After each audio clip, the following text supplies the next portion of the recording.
In today's video, I'm going to go over the pros and cons of a 15-year mortgage versus a 30-year mortgage. And at the end of this video, I'm going to share with you a third option, which I personally chose, which in my opinion gives me the best of both programs. So let's start off by talking about the 30-year mortgage, because despite the fact that with a 30-year mortgage, you are paying significantly more money in interest over the lifetime of the loan, that is still the most popular mortgage program in America, and in fact accounts for over 90% of all home mortgages. So one of the biggest benefits of a 30-year mortgage is obviously that your monthly mortgage payment is going to be significantly lower than a 15-year mortgage for the same amount. If you were to get a $300,000 loan on a 15-year mortgage at 3.75%, your monthly mortgage payment would be $2,465 a month. Now, if you were to take out that same $300,000 loan, and let's say on a 30-year loan and your interest rate is, let's say 4%, because typically the interest rate on a 30-year loan is higher than on a 15-year loan. So at 4%, your monthly mortgage payment would be $1,715 a month. So that's a difference of $750 a month in monthly expenses that you'll be saving by going with a 30-year loan versus a 15-year loan. Now, let's say you're actually okay making that higher mortgage payment of $2,465 a month, but you still wanted to use a 30-year mortgage. So what that means is that instead of a $300,000 loan, you could take out a $470,000 loan on a 30-year mortgage for the same monthly cost as a $300,000 loan on a 15-year mortgage. And honestly, I feel like that is the reason why most Americans actually go with the 30-year loan versus a 15-year loan.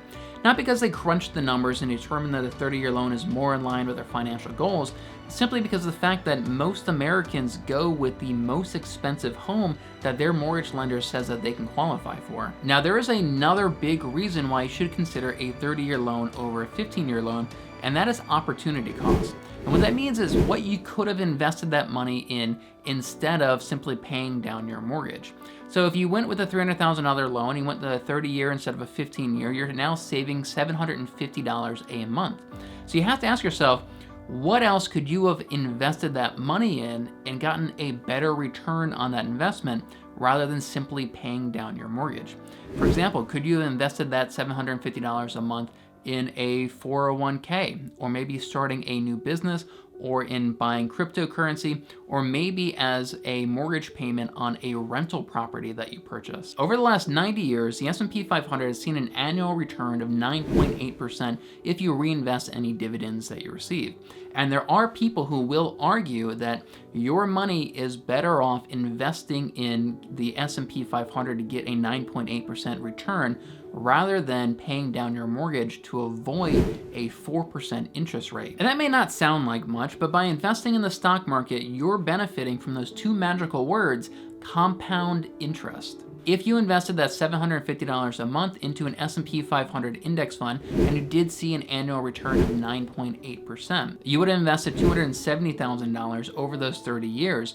But at the end of those 30 years, that money would now be worth $1.4 million. And this is why a lot of people make the argument that you're better off extending your mortgage for as long as possible so you have more money that you can invest in the stock market and get a better return on that money. Now, another big benefit to taking out as long of a mortgage as you can is that you're actually benefiting from inflation. And just to recap, inflation is deliberately worked into our monetary system to encourage people to spend and borrow money, because every single day that they hold on to that money itself is actually losing value. Over the last 10 years, we've seen an average rate of inflation of about 2% a year. So every single year, your money is worth 2% less than it was the year before. So just as an example, if you borrowed $300,000 today, 12 months from now, that loan is going to be equivalent to $294 in today's money, because 12 months from now, your money itself is losing 2% of its value. And this really is an intentional aspect of our money and is closely monitored and controlled by the Federal Reserve.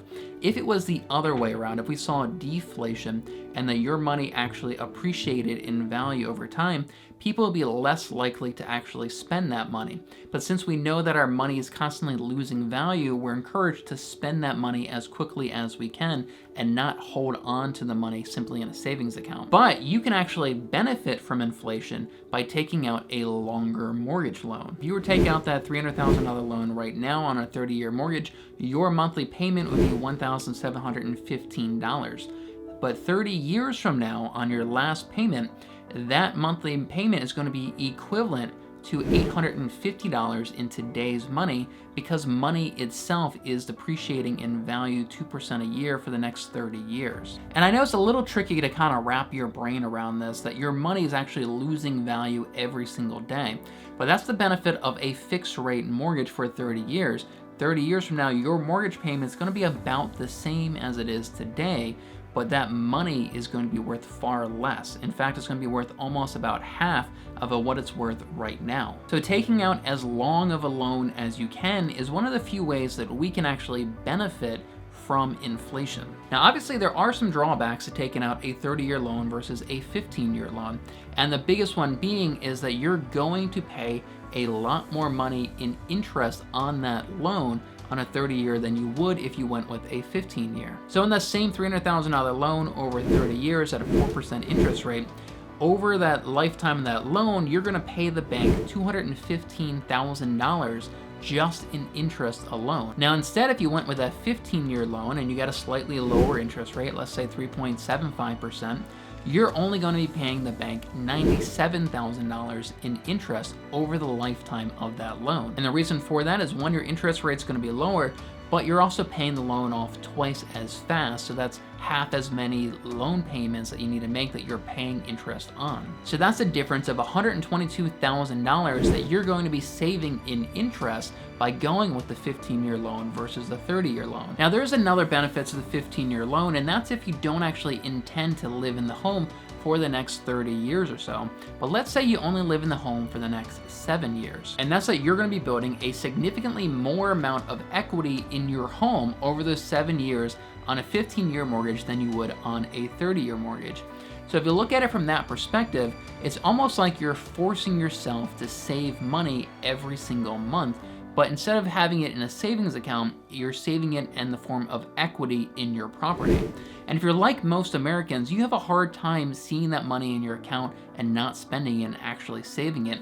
So for many people, this could be a very effective tactic to automatically put money away in a savings account, but it's in the form of equity in your property, and you can't touch that equity until you actually sell your home. So if we go back to our $300,000 loan, after 7 years on a 30-year mortgage, and assuming that the market value of the home has not changed at all, you would have built up $41,000 in equity over those 7 years. If you instead went with a 15-year mortgage, over those same 7 years, you would have built up $115,000 in equity in your home. And that's an additional $77,000 in equity that you would have after living in the home for just 7 years. So the real question is, which of these two options is right for you? And why did I personally not go with either of these options? So I think it really comes down to what your personal financial goals are. And if your goal is to get to the end of your life with as much money as possible in your banking account, then yeah, I think that a 30-year mortgage is probably the best option for you. That way you can take that savings that you're making every single month and reinvest it in other investments that are going to give you a higher ROI on your money, such as stocks, cryptocurrencies, starting a business, or investing in other rental properties. But you just need to make sure that you actually have the discipline to actually save that money and invest it, and not just squander that money or simply buy a more expensive home. Now, getting to the end of your life with as much money as you possibly can is actually not everyone's financial goals. For many people, their goal is to simply get out of debt. And for a lot of people, the entire notion of ever retiring is hinged on them getting out of debt and eliminating that monthly mortgage payment. And by going with a 15-year mortgage, you are going to accomplish that goal significantly quicker than if you went with a 30-year mortgage. And after you pay off your 15 mortgage, there's nothing saying that you can't now take that money that you were putting towards your mortgage payment and now start investing that in the stock market. However, starting 15 years later, you're not going to benefit from compound interest nearly as much as if you were to start 15 years earlier. My personal goals lie somewhere in between these two extremes. You know, personally, I want to retire by the time I'm 45, and I'm 35 right now. So to achieve this, I need to do two things. I need to increase my passive income. Right now, I receive about $2,000 passive income from some rental properties, from YouTube, and a few other areas. But I also need to decrease my monthly payments. And like many Americans, my largest payment right now is my mortgage payment.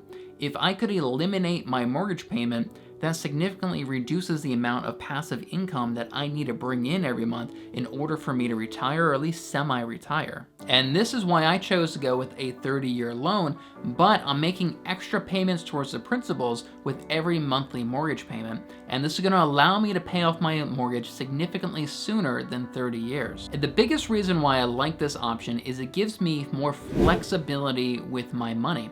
And for me, that flexibility is worth paying the extra 0.25% in interest that I get with a 30-year loan versus a 15-year loan. If I'd gone with the 15-year mortgage, I'd be stuck with that higher monthly mortgage payment no matter what my current financial situation is. So if I lose my job, or I have a lull in my income coming in, or I see a great investment opportunity, my money would be tied up in that higher mortgage payment for 15 years, and I wouldn't be able to take advantage of those other investment opportunities. So as an example, when I left the Air Force and started my career as a real estate agent, that was very uncertain times for me financially.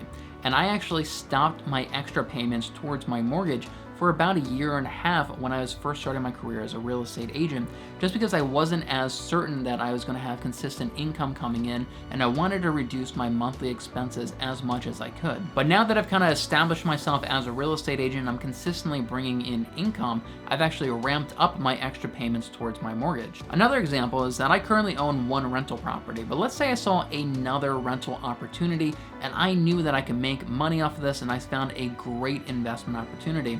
I could stop making those extra payments towards my mortgage and instead put that towards a new mortgage for this second investment property. So for me personally, having that flexibility with my money and making those extra payments towards my principal to pay off my mortgage sooner, making that optional for me, that is incredibly valuable and absolutely worth the extra 0.25% in interest that I'm paying. But no matter what your personal financial goals are, if you want to learn 10 hacks to pay your mortgage off early, click right here to check out my video on that.